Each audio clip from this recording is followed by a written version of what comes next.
खाना खानुभयो त अङ्कल? खाना खाएको छैन बाबु, खाना लिएर आएको छु, अलिक नुहाइले गरेर खानु पर्ला।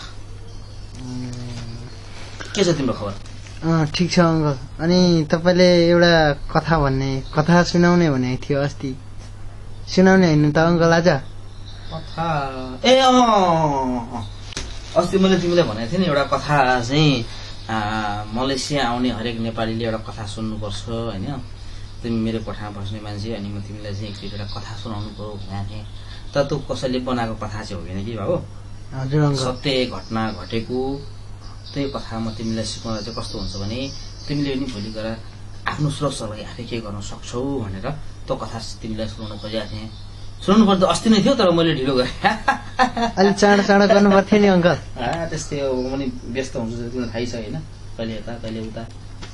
कथा के भनेदेखि नि बाबु, एकचोटि हाम्रै कम्पनीमा है मसँग काम गर्ने एउटा भाइ थियो है। मैले उसलाई सुरुदेखि धेरै कुरा सिकाउँथेँ होइन, राम्रो प्रगति गरो, राम्रो उन्नति गरो होइन।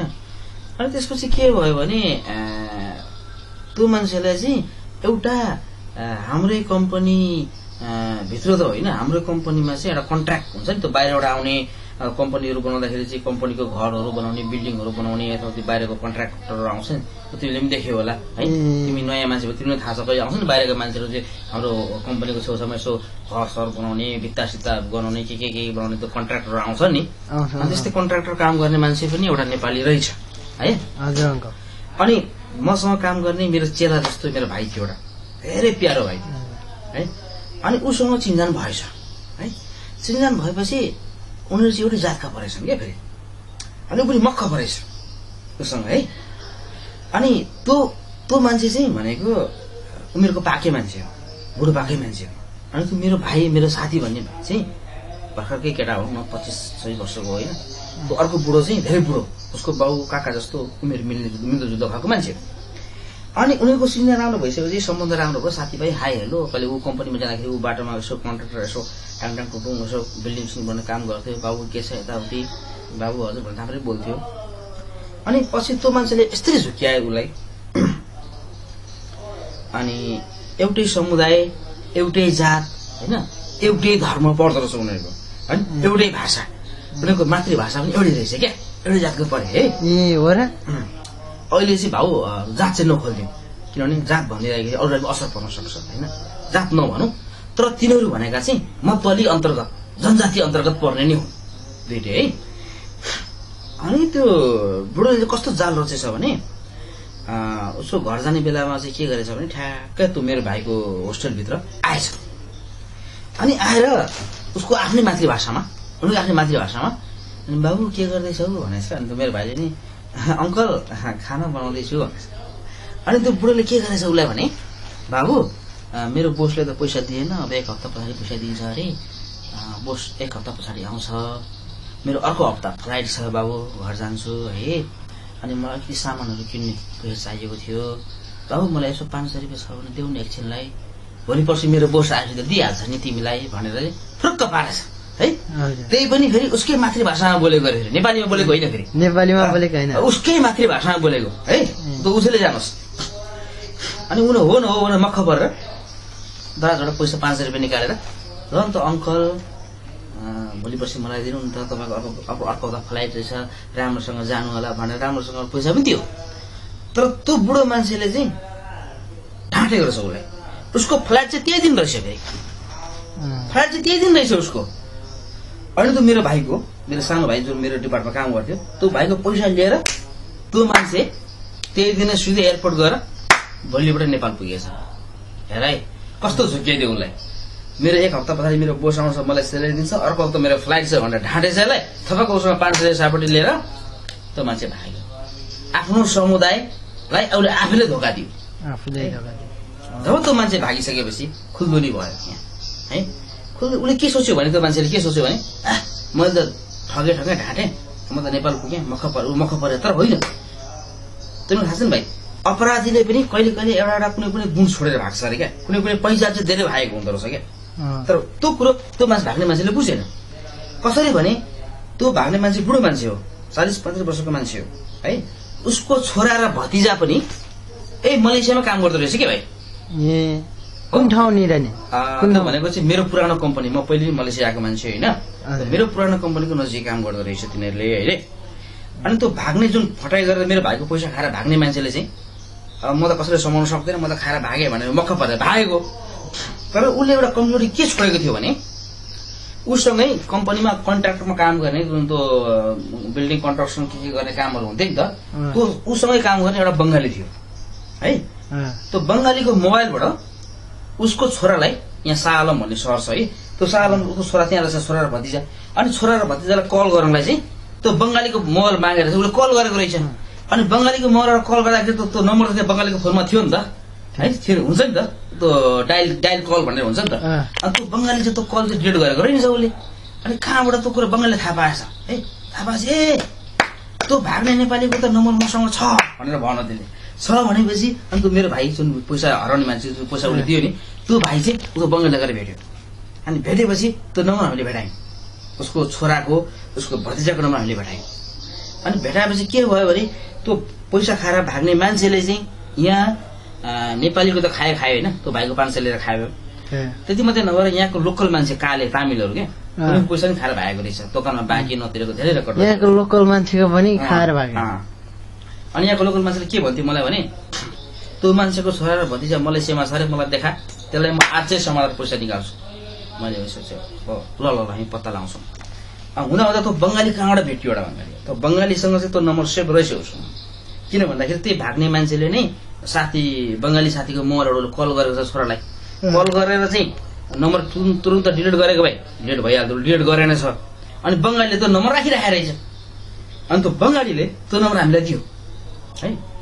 दिएपछि त्यो मेरो भाइ भन्ने चाहिँ म कहाँ आयो, मलाई के भन्यो भने अङ्कल मेरो त यस्तो मान्छे, मेरो आफ्नो दाजुभाइ, मेरो वंशावली मेरो दाजुभाइले नि मलाई यसरी ठगेर भागो, दाजु के गर्नु, उसको छोरा र भतिजा त्यही मलेसियामा छन् अरे, त्यसलाई समाउन सकिन्छ कि भन्नु, सकिन्छ खोइ नम्बरले मलाई। अनि मैले कल गरेँ, कल गरेर बिस्तारै कल गरेर सबै सोधेँ, सोध्दैन त मेरो पुरानो कम्पनी के भाइ, पहिले मलेसियामा काम गर्दाको पुरानो कम्पनीको नजिकै रहेछ है। अनि उनीहरूले सबै ठेगाना मलाई भने, हामी यहाँ यसरी काम गर्छौँ, यस्तो ठाउँ यो कम्पनी हो, यस्तो यताउति सबै भने। अन्तिममा मैले के भने फेरि त्यही बेला मैले कल गरेँ मलाई चाहिँ त्यो पैसा खाएर भाग्ने मान्छेको छोरो चाहिँ दोकानमा सामान किन्न गएको रहेछ, उसको आफ्नै भतिजाले फोन उठाएको थियो। मैले भने भाइ तिम्रो अङ्कल फलानु तिम्रो अङ्कल हो? हो हजुर, भर्खरै नेपाल गएको हो? हो हजुर, तिम्रो अङ्कलले यसरी पैसा खाएर भागेको छ मेरो साथीको, मेरो भाइको, यहाँको लोकल मान्छेको पैसा खाएर भागेको छ है। के त लोकल मान्छेले तिमी कहाँ पठाइदिउ, तिम्रो त घाँटी निचोरै पैसा लिन्छ उसले। तर हामी त्यसरी भन्दैनौँ, लोकल मान्छेलाई जेसुकै होस् खाए सक्यो। तर बाबु मेरै भाइ हाम्रो नेपाल दाजुको पैसा पनि तिम्रो अङ्कलले यसरी बिगारेर भागे, के त्यो पैसा तिमी तिर्छौ कि तिर्दैनौ? डरायो क्या भनेर मैले भने भाइ तिम्रो कम्पनी अहिले तिमी जहाँ काम गर्छौ त्यो कम्पनीको नजिकै ठुलो कम्पनी छ कि चाह म 4 साल काम गरेर गएको छु, म तिमीलाई भोलि पनि समाउन सक्छु, तिमी एड्रेस त मैले पाइसकेँ, उसले मलाई सब दिइसकेको थिएँ। अनि उसले के भन्यो भने ठिकै छ दाइ, हाम्रो अङ्कलले यसरी बदनाम गरेर गर्नु भएछ, अङ्कलको त म भतिजा हुँ, उहाँको छोरो पसल गएको छ अहिले आउँछ, म उहाँसँग कुरा गर्छु, दाइ 500 रुपियाँ केही होइन हामी तिर्छौँ, दाइ तपाईँहरू आउनुहोस्, हामी तपाईँलाई सकुशल मेरो बाउले खाएर गएको 500 रुपियाँ हामी तिर्छौँ भनेर उसले चाहिँ सहमतिमा आयो। उसको छोराहरू उसको छोराहरू सहमतिमा आइसकेपछि हामीले यहाँको जुन कालेहरूको पैसा खाएको थियो नि त्यो मान्छेले हामी जानकारी गराएनौँ क्या, किनभने उसले फेरि बवाल गर्ला फेरि होइन, हामी चाहिँ हामीलाई मिलाएर राखेर म काटेर पछि। अनि त्यसपछि के भयो भने हामी त्यो मेरो भाइ र म चाहिँ त्यो उसको भाइ उसको छोरा र भतिजालाई चाहिँ हामी समाउन जाने भन्ने हाम्रो प्लान पनि भयो है। अनि प्लान गरिसकेका थियौँ जानलाई। अनि त्यो मेरो भाइले नै चाहिँ अलिकति गति छाड्यो क्या, उसले नि अलिकति मन गरेन, पैसा उसको हराएको नि पैसा मेरो हराएको त होइन, म त सहयोग गर्न खोजेको थिएँ, उनीहरूले पैसा दिने पनि तयारीमा थिए, हामी दाजुभाइ हामी तिर्छौँ, तर मेरो पैसा जसको मासिएको हो उसैले राम्रो पहल नगरेपछि अनि मैले पनि खासै जस्ता राखिनँ। र मैले आज यो कथा भाइलाई किन सुनाएको भने नि, किन सुनाएँ भने भाइ एउटा नयाँ आएको मान्छे हो, सिधा मान्छे, जसरी त्यो मेरो भाइलाई ठगो कसैले त्यसै गरी अरू कसैले तिमीलाई ठगाउन नपाओस्। र भाइ तिमी यो म मलेसिया बसेको 11 वर्ष हो, तिमी भर्खर 2 महिना मात्रै हुँदै छ, भर्खर नयाँ आएको भाइ हो, तिमीले यो सोच्नु यो मेरो नेपाली दाजुभाइ हो, मेरो वंशावली हो, मेरो जातको मान्छे हो, हाम्रो भाषा मिल्ने, हाम्रो संस्कृति मिल्ने, हाम्रो धर्म मिल्ने भनेर चाहिँ पछि नगर, त्यस्तो विश्वास नगर। विश्वासमा हुँदैन त्यो विश्वास गर। जसरी त्यो भाइले ठग्यो नि, उसकै मातृभाषामा आएर बाबु नानी भनेर फकाइ 500 लिएर भागो, त्यो मान्छे $500 लिएर भागो। त्यसैले अरू पनि कुनै तिम्रो दाजुभाइ अथवा तिम्रो वंशावलीले पनि तिमीलाई ठगेर भाग्न सक्छ, बुझ्यो? त्यसैले म के भन्छु भने मलेसियामा अहिले नेपाली धेरै छन् यहाँ, अनि मलेसियाको ठुल्ठुलो शहरमा नेपालीले नेपालीलाई लुटिरहेको छ, नेपालीले चोरिरहेको छ।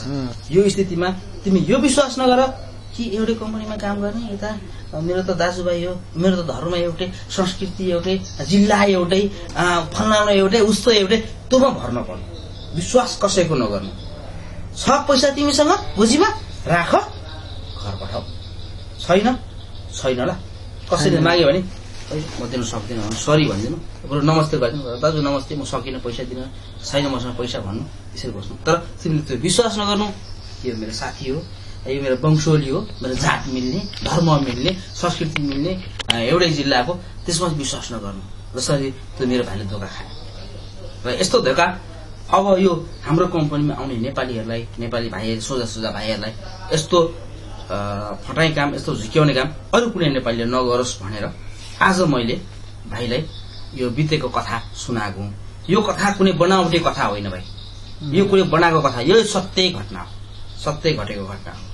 र यो घटनाले भाइ लगायत भाइ जस्ता अरू आउने नयाँ भाइहरू छन् नि, उनीहरूले पनि बुझ्नुपर्छ र भाइले पनि अरू भाइसँग आउने साथीहरू, नयाँ साथीहरू छन् नि होइन, उनीहरूलाई पनि सुनाउनु यो कथा। यस्तो भएको थियो अरे हाम्रो कम्पनीमा पनि, अलिक पैसा लिने मान्छे होसियार हो है भनेर भन्नु है। यति मात्रै नभएर अहिले हाम्रो वेबसाइट हेर्नुभएका नेपाली दर्शकहरू हुनुहुन्छ, उहाँलाई मेरो नमस्ते। आज मलेसियामा धेरै नेपाली भएर नराम्रो गतिविधिहरू पनि यहाँ भइरहेका छन् र जो अहिले नेपालबाट मलेसिया आउँदै हुनुहुन्छ भने यो घटनालाई गम्भीर भएर सोच्नुहोस्, अलिकति होसियारीपूर्वक मात्रै मलेसिया छिर्नु होला, यो मेरो अनुरोध हो। र आदरणीय दर्शकबिन आजलाई यति नै, अनि फेरि भेटौँला अर्को भेटमा। नमस्ते नमस्ते नमस्ते।